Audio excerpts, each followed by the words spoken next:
মারবো এখানে, লাশ পড়বে শ্মশানে। বুঝতে পারছেন কার ডায়লগ? ঠিক ধরেছেন, ইনি আমাদের বাংলার গর্ব, বাঙালির গর্ব, পদ্মভূষণ দাদা সাহেব ফালকে সম্মানে জয়ী মিঠুন চক্রবর্তী। নমস্কার বঙ্গবাসী, আপনারা দেখছেন চিত্র বিচিত্র। তো এই বাংলা ও বাঙালির গর্ব মিঠুন চক্রবর্তী, ইনি কুণাল ঘোষের বিরুদ্ধে 100 কোটি টাকার মানহানি মামলা করেছেন।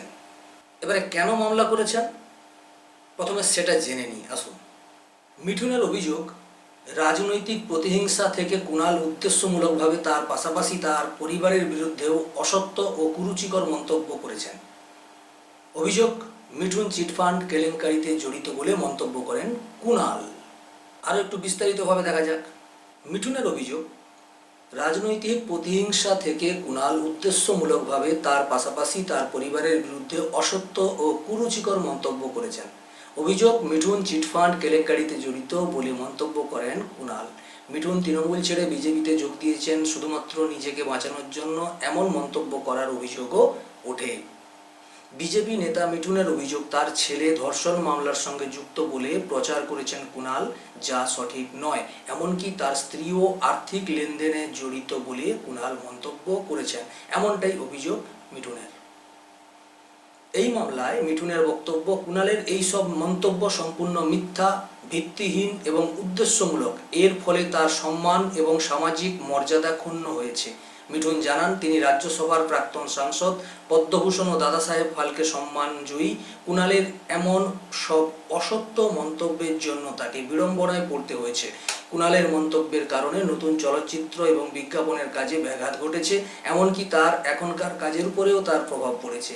এর ফলে পেশাগতভাবে তিনি ক্ষতিগ্রস্ত হয়েছেন। হাইকোর্টে মিঠুনের আবেদন, ক্ষতিপূরণ হিসাবে তাকে 100 কোটি টাকা দেওয়া হোক, সেই সঙ্গে ওই ধরনের মন্তব্য থেকে কুণালকে বিরত থাকার নির্দেশ দিক আদালত। তো এই খবর জানার পরে কুণাল ঘোষ একটা ভিডিও ক্লিপ পাবলিশ করেছেন। দেখে নেওয়া যাক সেই ভিডিও ক্লিপে কি বলেছেন উনি। নমস্কার, কুণাল ঘোষ। সংবাদ মাধ্যমের বন্ধুদের কাছ থেকে শুনলাম মিঠুন চক্রবর্তী নাকি আমার বিরুদ্ধে একটি মানহানির মামলা করেছেন 100 কোটি টাকার। 100 কোটি টাকার। আমি এখনো কোনো চিঠিপত্র কিছু পাইনি। তো আমার একটাই বক্তব্য, যে আমিও জানিয়ে রাখি, আমিও একটি মামলা ওনার বিরুদ্ধে ফাইল করেছি। তো এখন তার নোটিশটা এখনো, আমার আইনজীবী অয়ন চক্রবর্তী একটু অসুস্থ, দ্রুত সুস্থ হচ্ছে, ফলে নোটিশটা এখনো পাঠায়নি। মামলা আমিও করেছি। এইবার রইল পরের পার্ট। মিঠুন দা আমার বিরুদ্ধে 100 কোটি টাকার মানহানির মামলা করেছে। আরে যে দল বদলু মাল, যে কথায় কথায় দল বদল করে, ছোটবেলায় নাকি নকশাল, তারপরে জ্যোতি আঙ্কেল, ও পাশে গিয়ে ও নাকি ওখানে গিয়ে শিবসেনা, তারপরে চলে গেল মমতা বন্দ্যোপাধ্যায়কে আমার বোন, তারপরে সে চলে গেল বিজেপিতে। যে ঘন ঘন দল বদল করে, কোন দলে তার মান নেই, তার আবার মানহানির মামলা, ও মামলা ট্যাঙ্কি। আর 2 নম্বর হচ্ছে, আমি ওয়েট করছি, এরকম একটা সিচুয়েশনের ওয়েট করছিলাম যে মিঠুন দাকে আমি চাই একটা মামলায়। অভিনেতা মিঠুন দা আলাদা, আমার সঙ্গে একসময় দাদা ভাইয়ের সম্পর্ক আলাদা। এখন যে লড়াই, আমি চাইছিলাম ওকে একটা মামলায়, যে কোনো মানহানির মামলায়। আমি ওই সমস্ত চিটফান্ডের জিনিসগুলো নিয়ে যাবো, আমি কেন বলেছি, এবং আমি প্রেয়ার দেব, মানহানির মামলা নিশ্চয়ই ফয়সালা হবে। তো তার আগে তো দেখতে হবে আমি কেন বলেছি। মামলাগুলো সিবিআই কে হ্যান্ড ওভার করে দেওয়া হোক। এই হচ্ছে ওর বেনিফিশিয়ারি, এই ইনকাম, এই কানেকশন, 4খানা অন্তত চিটফান্ডে আছে। তো আমি ওয়েট করছিলাম। এখন মিঠুন দাই যখন নেমন্তন্ন করে আনছে, বাকিটা মিঠুন চক্রবর্তী, আপনার সঙ্গে আমার কোর্টে দেখা হবে। আর একটা জিনিস মনে রাখবেন, যাকে চিঠি পাঠাচ্ছেন তার নামটা কুণাল ঘোষ, মনে রাখবেন। তো আপনারা দেখলেন এবং শুনলেন। এবারে কুণাল ঘোষ তার এই ভিডিওতে যা যা বলেছেন, তার কয়েকটি পয়েন্টে বা কয়েকটি কথার আমি একটু সমালোচনা করব এবং সেই ক্লিপগুলো আপনাদের সামনে আমি তুলে ধরার চেষ্টা করছি। মিঠুন দা আমার বিরুদ্ধে 100 কোটি টাকার মানহানির মামলা করেছে। আরে যে দল বদলু মাল। তার প্রথম কথা, যে দল বদলু মাল। আরে উনি মাল কাকে বলছেন? কোনো সম্মানীয় ব্যক্তিকে, কোনো ভদ্রলোককে মাল বলে সম্বোধন করা হয়? আচ্ছা, উনাকে যদি কেউ মাল বলে উনি ছেড়ে দেবেন? উনি তো যাত্রার নামে কেস করেন, যখন তখন যার খুশি যাকে ইচ্ছা। মোটামুটি একটু মনে হলো যে কেউ আমার বিরুদ্ধে কথা বলেছে, মানে ওনার বিরুদ্ধে কেউ কথা বলেছে, ওনার তাতে খুব খারাপ লেগেছে, উনি ওর বিরুদ্ধে মানহানি মামলা ঠুকে দেন। উনি একটাই মামলা বুঝেন, সেটা হচ্ছে মানহানির মামলা, তাই না? কারণ যাত্রার নামে মামলা করেন। এই কিছুদিন আগে অভয়ার বাবার নামেও মামলা করেছেন। যে কথায় কথায় দল বদল করে, ছোটবেলায় নাকি নকশাল, তারপরে জ্যোতি আঙ্কেল, ওপাশে গিয়ে ও নাকি ওখানে গিয়ে শিবসেনা। আরে মশাই, এ জগতে সব কিছুই পরিবর্তনশীল। আজকে যিনি দক্ষিণেতে, কালকে উনি বামে। আজকে যিনি তেরেঙ্গাতে, কাল ভক্ত রামে। যাই হোক, পুরনো কোনো একজন ব্যক্তি, বিখ্যাত ব্যক্তি ছিলেন এক সময়, ভুলে গেছিলেন, তো তার কথাটা তুলে ধরলাম। তো স্বাভাবিকভাবে এই জগতের সব কিছু পরিবর্তনশীল। সেখানে দল বদল করা, এটা তো মানে সাধারণ ব্যাপার। আমার ভালো লাগে না, আমি এই দলের সঙ্গে থাকতে পারি না, বা আমি এই দলের সঙ্গে যুক্ত থাকবো না, এটা আমার ব্যক্তিগত রুচিবোধের মধ্যে পড়ে। তাই বলে দল বদলু মাল, এই ধরনের কথাবার্তা উনি বলতে পারেন লোককে? দারুণ তো। যে ঘন ঘন দল বদল করে, কোন দলে তার মান নেই, তার আবার মানহানির মামলা। উনি আবার একথাও বললেন যে দল বদল করলে মান থাকে না, তাই যার মান নেই তার আবার মানহানির মামলা। তার মানহানি হতে পারে? হ্যাঁ, আরে কার মান আছে কি কার মান নেই সেটা বিচার করার উনি কে? সেটা তো সাধারণ মানুষ, সারা দেশ, সারা বিশ্ব, সারা দুনিয়া জানে যে কার মান কতটা। তার বিচার ইনি করবেন যে উনার মান নেই? আর উনি কি ছিলেন?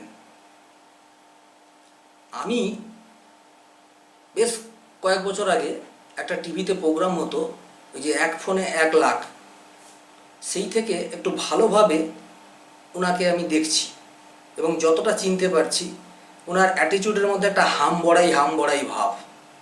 সব জানতা, বিশাল বড় বিজ্ঞ, সব কিছুতে উনি পারদর্শী, এই ধরনের একটা অ্যাটিটিউড নিয়ে উনি থাকেন।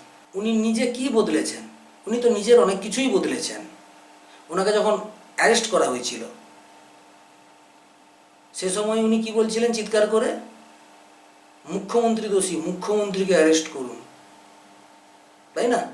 আমি বলছি না, দেখুন, গুগলে সার্চ করছি মুখপাত্র কুণাল ঘোষ, আমি সার্চ করছি, দেখুন, এই দেখুন,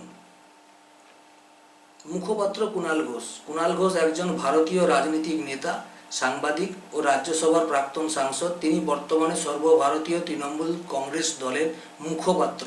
তিনি একবার বলেছিলেন, যান মুখ্যমন্ত্রীকে গিয়ে অ্যারেস্ট করুন। শুধু আমি নয়, গুগলও জানে। যদিও গুগল সব তথ্য জানে, তাও বলছি যে সাধারণ মানুষ নয়, গুগলও জানে যে উনি একবার মুখ্যমন্ত্রীকে অ্যারেস্ট করার কথা বলেছিলেন।